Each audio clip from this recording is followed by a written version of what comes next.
Welcome to 5 Cube. In this show, we're going to give you a menu for a dinner that's going to have 5 or less ingredients for about $5 per person. In fact, this next meal I'm going to show you is actually under $5.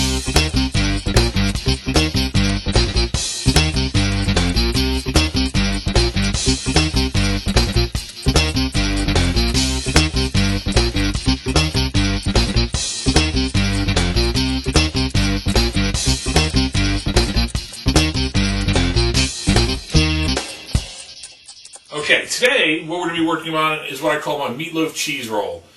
Now the things you're going to need to bake are going to be a flat pan, a bowl, and then you're going to need some kind of surface or wood board or cutting board to use to work on.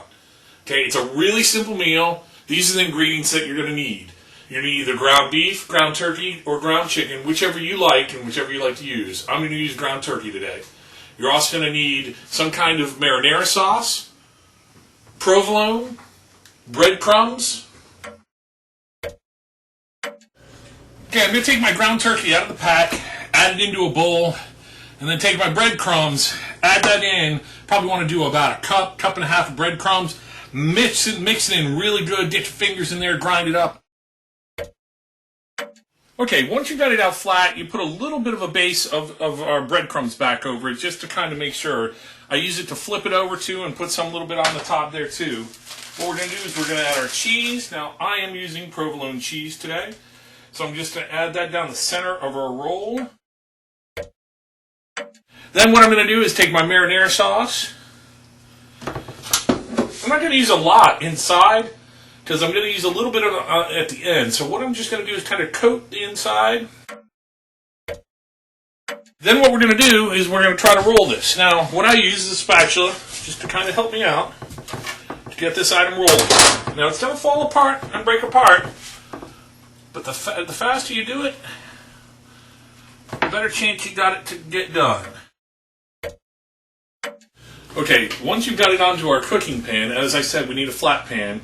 You can grease this or put a little olive oil on the bottom just to kind of make sure it doesn't stick as much. What I try to do is I tend to watch it and then just kind of make sure that it's cooking properly. There should be enough juices in this and in the sauce to make it non-stick, but this is our roll. Okay, now taking it out of the oven, it's nice and light brown. I've checked it to make sure the temperature is pretty good on it. You want to have meats between 135 and 140 for cooked. It's not quite done, but there's one thing we need to do before we put it back in the oven. I put the oven on 320 to 350. You might want to have a temperature gauge in your oven just to kind of make sure what temperature it is, because different ovens are different ways. But what I'm going to do, and it really doesn't matter which way I do this, I can either put the cheese on first or I can put the sauce on first. Okay, so let's do this.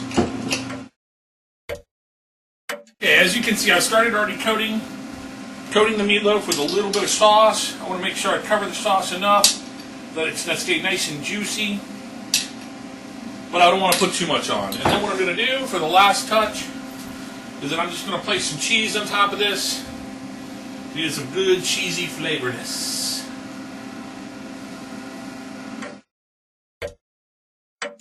Okay, folks, I've gone ahead and pulled out the meatloaf.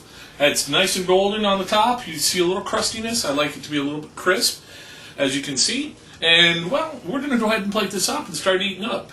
As you can see with the menu cost that we have right here, it didn't cost really $5 per person. It was actually less. Our ingredients were 5 or less. Well, I did my job for the day. Here's the tip of the day from the chef. And come on back to see next episode of 5 Cubed. This is looking good.